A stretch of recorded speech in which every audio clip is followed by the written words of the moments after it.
The Confederate troops were desperate for shoes and went to a shoe factory on the outskirts of a town called Gettysburg in hopes of getting some.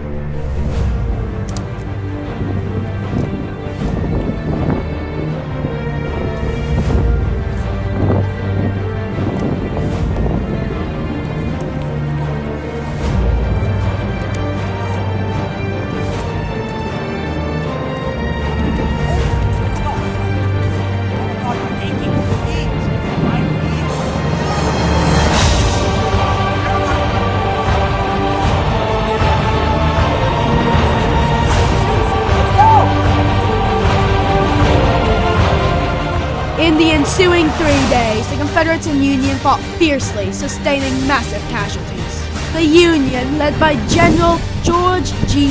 Meade, had the high ground on the hill. The artillery and fire decimated the last-ditch charge, which became known as Pickett's Charge. All right, Lee.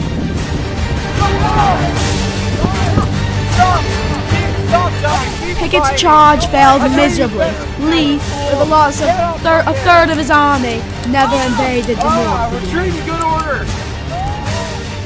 77 years ago, our fathers brought forth on this continent a new nation, conceived in liberty and dedicated to the proposition that all men are created equal.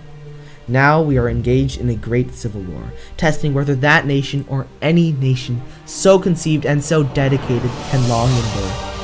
We are met on a great battlefield of that war. We have come to dedicate a portion of that field as a final resting place for those who here gave their lives so that that nation might live. It is altogether fitting and proper that we should do this. But in a larger sense, we cannot dedicate, we cannot consecrate, we cannot hallow this ground. The brave men, living and dead, who struggled here have consecrated far above our poor power to add or detract. The world will little note nor long remember what we say here, but it can never forget what they did here.